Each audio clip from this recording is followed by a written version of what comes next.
Thank you. Nice to see you. Some very familiar faces.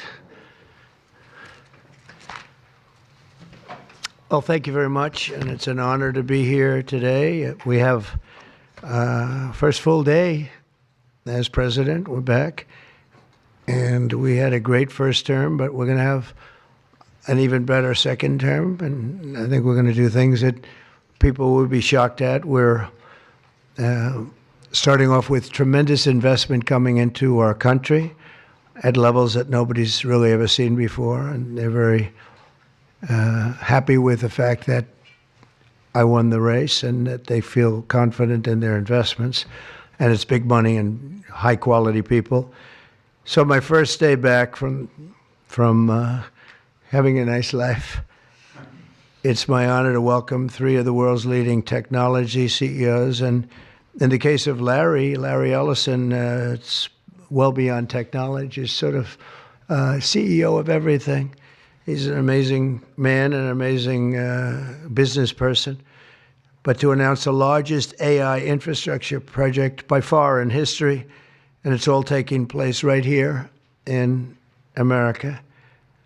As you know, there's great competition for AI and other things, and they're coming in at the highest level. We're joined by Oracle Executive Chairman Larry Ellison, SoftBank CEO, my friend Masa Yoshi's son, and CEO of OpenAI, and I would say the by far the leading expert based on everything I read, Sam Altman. So that's great that you're coming in together. That's a massive group of talent and money. Together, these world-leading technology giants are announcing the formation of Stargate. So put that name down in your books, because I think you're going to hear a lot about it in the future. A new American company that will invest $500 billion at least in AI infrastructure in the United States, and very, very quickly, moving very rapidly, creating over 100,000 American jobs almost immediately. This monumental undertaking is a resounding declaration of confidence in America's potential under a new president. Let me be a new president. I didn't say it, they did. So I appreciate that, fellas. But it'll ensure the future of technology. What we want to do is we want to keep it in this country. China is a competitor and others are competitors. We want it to be in this country, and we're making it available. I'm going to help a lot through emergency declarations, because we have an emergency. We have to get this stuff built. So they have to produce a lot of electricity, and we'll make it possible for them to get that production done very easily at their own plants if they want, where they'll build at the plant, the AI plant, they'll build energy generation, and that will be incredible. But it's technology and artificial intelligence, all made in the USA. Beginning immediately, Stargate will be building the physical and virtual infrastructure to power the next generation of advancements in AI, and this will include the construction of colossal data centers, very, very massive structures. I was in the real estate business. These buildings, these are big, beautiful buildings. They're going to employ a lot of people, and physical campuses in locations currently being scouted nationwide. They're making their choices of locations. I think they have their choice. I'd like to ask Larry, Sam, and Masa to say a few words and just talk about a little bit about what they're doing, and if you have any questions, and then we'll go into a couple of other subjects also. But this is, to me, a very big thing. $500 billion Stargate project. I think it's going to be something that's very special. It'll lead to something that could be the biggest of all. So, Larry, maybe we'll start with you, and we'll go down the line. Thank you. Okay. Thank you, Mr. President. Thank you, sir. Thank you, Mr. President. We certainly couldn't do this without you. It would simply be impossible. AI holds incredible promise for all of us, for every American. We've actually been working with OpenAI for a while and with Masa for a while. The data centers are actually under construction. The first of them are under construction in Texas. Each building's 500,000 square feet. There are 10 buildings currently being built, but that will expand to 20 and other locations beyond the Abilene location, which is our first location. The kind of applications that we're building, to give you an idea, maybe the most charismatic and the one that I think touches us all is electronic health records. Not just maintaining electronic health records, but by looking at electronic health records, understanding the condition of doctors, better understanding the condition of their patients, and being able to provide healthcare plans that are much better than they otherwise would be. A doctor in Indian River Reservation would be able to see how a doctor at Memorial Sloan Kettering would treat the patient, or a doctor at Stanford would treat the patient. We actually provide all of that information, all of that guidance to the doctors who are treating cancer patients or patients with any other kind of disease, made possible by AI. I'm not going to take a lot of time. I'm going to pass it to Masa, but this is a very exciting program for Oracle to be a part of. Thank you. Thank you, sir. Oh, thank you. That would be helpful. That's good. That's great. I feel tall now. Thank you. Well, Mr. President, last month I came to celebrate your winning and promised that we will invest $100 billion. And you told me, oh, Masa, go for 200. Yeah. Now I came back with 500. Because this is as you said yesterday, this is the beginning of golden age of America. This is one great example, I think, right? We wouldn't have decided to do this. I think so. This is the beginning of golden age. We wouldn't have decided unless you won. And yesterday we agreed, we signed to make this happen. It's great. Because of this day. Very nice. So we would make this happen. We would immediately start deploying $100 billion with a goal of making $500 billion within next 4 years, within your term. Yep. Right? Because of your success.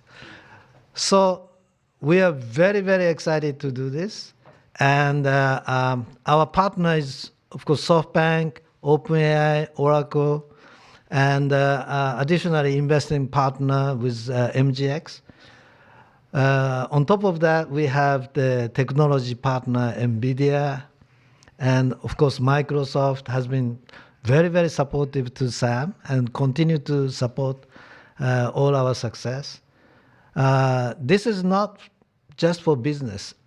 As Larry said, this will help people's life.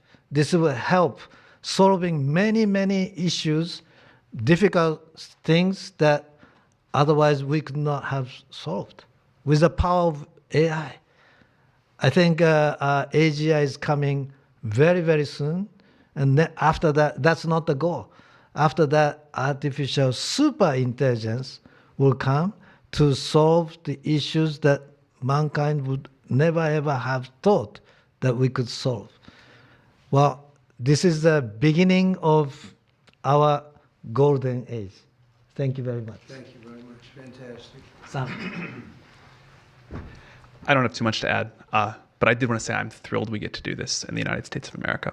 I think this will be the most important project of this era. And as Masa said, for AGI to get built here, to create hundreds of thousands of jobs, to create a new industry centered here, we wouldn't be able to do this without you, Mr. President. And I'm thrilled that we get to. I think it'll be an exciting project. I think we'll be able to do all of the wonderful things that these guys talked about. But the fact that we get to do this in the United States is, I think, wonderful. So thank you very much. Could you just say one word? I hear so many positive things about what it's going to do for medical research and for solving things, cancer and all the different problems. How will AI help us with the fight against various problems, diseases, etc.? These guys can maybe share more about some of the work they're doing there. I think they'll jointly be some of the leaders about driving progress here. But I believe that as this technology progresses, we will see diseases get cured at an unprecedented rate. We will be amazed at how quickly we're curing this cancer and that one and heart disease, and what this will do for the ability to deliver very high quality healthcare, the costs, but really to cure the diseases at a rapid rate, I think will be among the most important things this technology does. Be great. Very good. Thank you. Can I sneak in and answer that question, Mr. President? So we're currently working on. Should I step on this? Okay. All right. No. I'm not that tall. I'm not that tall. You look even better. Thank you, Mr. President. One of the most exciting things we're working on, using the tools that Sam and Masa are providing, is a cancer vaccine. It's very interesting. It turns out, I'll be quick, all of our cancers, cancer tumors, little fragments of those tumors float around in your blood. So you can do early cancer detection. If you can do using AI, you can do early cancer detection with a blood test. And using AI to look at the blood test, you can find the cancers that are actually seriously threatening the person. So we can, again, cancer diagnosis using AI has the promise of just being a simple blood test. Then beyond that, once we gene sequence that cancer tumor, you can then vaccinate the person, design a vaccine for every individual person to vaccinate them against that cancer. And you can make that vaccine, that mRNA vaccine, you can make that robotically, again using AI, in about 48 hours. So imagine early cancer detection, the development of a cancer vaccine for your particular cancer aimed at you, and have that vaccine available in 48 hours. This is the promise of AI and the promise of the future. Thank you, sir. Great, thanks. Good, great. Thank you, sir. We have some questions. Yeah, just 1 second. We'll finish up. But these are highly respected guys. I was shocked with Larry because I don't even think Larry does this stuff. You did a very good job for a guy that doesn't do it much, right? But he's so respected, and the group, and it's really an honor. But for Larry to be here and do this is very unusual because he doesn't do this stuff. He doesn't need it. He does, and you don't need it, do you? Huh? You don't need it. But I think it's an honor to the country. It's a great honor that this group, these are the top people, that they're going to do it, and they're going to do it here, and we're going to make it as easy as it can be. A $500 million Stargate project comes in addition to a separate pledge between $100 and $200 billion from, as we know, from Masa, that we talked about before. Also $20 billion from DMAC, which was great. And we have many others that are coming. Some I just announce it. It's easier, but with some, I know them, and they're so highly respected, I'd rather do it this way. Many would like to do it this way, but we're letting the world know what's happening. This is money that normally would have gone to China or other countries, but in particular China. In total, before the end of my first full business day in Washington in the White House, we've already secured nearly $3 trillion of new investments in the United States, and probably that's going to be 6 or 7 by the end of the week. Tremendous amounts of money are coming in for many things other than even AI. AI seems to be very hot. It seems to be the thing that a lot of smart people are looking at very strongly. And our country will be prospering like never before. I think that's true, and it's going to be the golden age of America. As I say, yesterday we had the most ambitious, action-oriented day of any administration in history. No, there's never been a first day like yesterday, as you know. I signed a sweeping slate of executive orders to stop the invasion of our borders. I launched a government-wide effort to defeat inflation and bring down the cost of daily life and bring down the cost of energy, magnificently bring it down. And when energy comes down, Larry, I'd say generally speaking, when energy comes down, everything else comes down. The prices of food and the prices of everything else come down. Energy is that's the big baby. And we declared a national energy emergency to drill, baby, drill, our term that we use. We're going to drill, baby, drill like never before. We ended destructive DEI mandates across the federal government and returned our country to a merit-based system and a common sense system. As you know, the Supreme Court gave us a decision on merit, where things in this country can be based on merit now instead of a lot of different rules, regulations, and things that really put our country at a big disadvantage. We permanently stopped government censorship and restored free speech. That was signed yesterday. We renamed the Gulf of Mexico the Gulf of America. Sounds so beautiful, the Gulf of America, and returned the name of a great president, William McKinley, to Mount McKinley. They took off the name, and he was actually a great president. He was a very, very successful businessman. He ran for governor of Ohio. He won and did a great job as governor, ran for president, and he won. He was assassinated, ultimately, in his second term, unfortunately. But he was the tariff king, and I don't think he was as bad as I am. I think I believe in him even more than him, but he believed in him very strongly. And he raised massive amounts of money. Our country was at its richest from 1870 to 1913. We had the most. That was when we were the richest, relatively speaking. We were the richest during that period of time. That was tariffs from other countries. And our administration's moving with unprecedented urgency and speed to confront every single crisis facing us, and we'll get the job done. And again, I want to thank Sam and Masa and Larry for being here. It's an honor to have them. And we'll take a few questions if you want. Can I ask you about some of the executive orders? You would agree that it's never acceptable to assault a police officer. Sure. Right? So then if I can, among those you pardoned, DJ Rodriguez, he drove a stun gun into the neck of a D.C. police officer who was abducted by the mob that day. He later confessed on video to the FBI and pleaded guilty for his crimes. Why does he deserve a pardon? Well, I don't know. Was it a pardon? Because we're looking at commutes and we're looking at pardons. Okay, well, we'll take a look at everything. But I can say this. Murderers today are not even charged. You have murderers that aren't charged all over. You take a look at what's gone on in Philadelphia, take a look at what's gone off in L.A., where people murder people and they don't get charged. These people have already served years in prison, and they've served them viciously. It's a disgusting prison. It's been horrible. It's inhumane. It's been a terrible, terrible thing. I also say this. You go to Portland, where they wrapped police officers, shot police officers, nothing happened to anybody. You go to Seattle, where they took over a big chunk of the city and people died. Portland, a lot of people died. Wait a minute. And you go also, take a look at Minneapolis, because I was there and I watched it. And if I didn't bring in the National Guard, that city wouldn't even exist today. People were killed and nobody went to jail.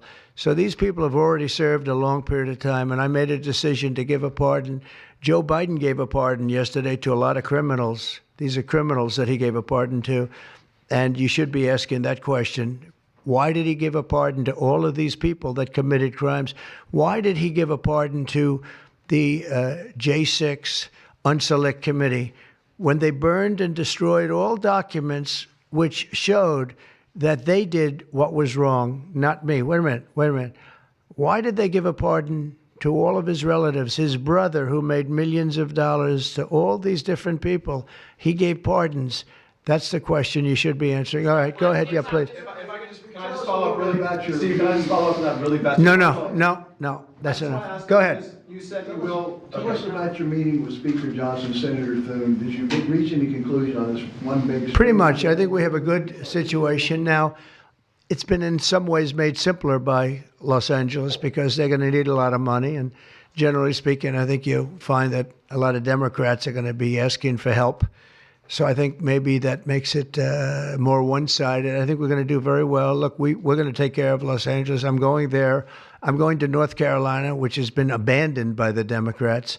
And I'm going to North Carolina, very importantly, first. I'll be there on Friday. And then I'm going from there to Los Angeles, and then I'm going to Nevada, and I'm really going to Nevada to thank them for the vote because we won Nevada overwhelmingly, and that's usually a Democrat vote. And I just want to go there to thank the people of Nevada for the big vote. So we'll be making that. Yeah, please. Mr. President, the leaders of the Proud Boys and the Oath Keepers were freed following their pardons yesterday. At the time back in 2021, you urged them to stand back and stand by. Is there now a place for them in the political conversation? Well, we have to see. They've been given a pardon. I thought their sentences were ridiculous and excessive. One of the guys took down a flag that was an anti-American flag, and he was given years in jail. I don't know the exact number, but he was given many years in jail. I thought it was very excessive. And at least the cases that we looked at, these were people that actually love our country, so we thought a pardon would be appropriate, yeah. Mr. President, is it also true in your conversations with Republicans today that you asked them to consider recess appointments for cabinet officials? I think, yeah, if it's needed. I don't think it's going to be needed. Marco, as you know, got passed overwhelmingly with 99-0, which is pretty amazing. Marco's going to do a great job, Secretary of State. But he just got, I guess he was the first one and just got approved. That's some vote, 99-0, and the nothing was a vote that he would have gotten if we wanted to do it. But you know whose vote that was, who's doing a great job right now as vice president. Did you also talk about some sort of a trade or a deal involving wildfire relief in extension for Well, what I really want to have done, I was talking about this with the guys back in the Oval Office. Los Angeles has massive amounts of water available to it. All they have to do is turn the valve, and that's the valve coming back from and down from the Pacific Northwest, where millions of gallons of water a week and a day, even in many cases, pours into California, goes all through California down to Los Angeles. And they turned it off. It's off now. The valve goes, it turns toward the Pacific Ocean, and all that water goes pouring into the Pacific Ocean.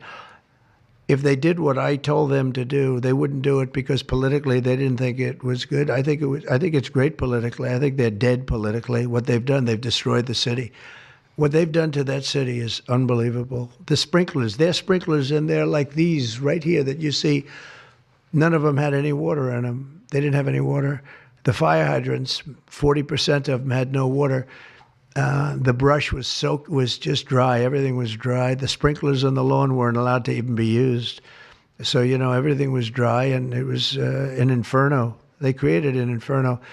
So we're demanding that they turn the valve back toward Los Angeles right now. It's not even believable that they haven't done it. Just so you know, they have a valve. And it turns like, think of a sink, but multiply it times many thousands of times the size of it. It's massive. And you turn it back toward Los Angeles. Why aren't they doing it? They either have a death wish, they're stupid, or there's something else going on that we don't understand. But we want the water that they're throwing away to be used for California. And that includes the farmers of California. You know, when you drive up north, you see all of the land. I couldn't believe it. I was with Devin Nunes when he was a congressman and some other congressmen from the area, and we're driving up and we're on the highway, and I keep looking at these farms, and the land is bone dry.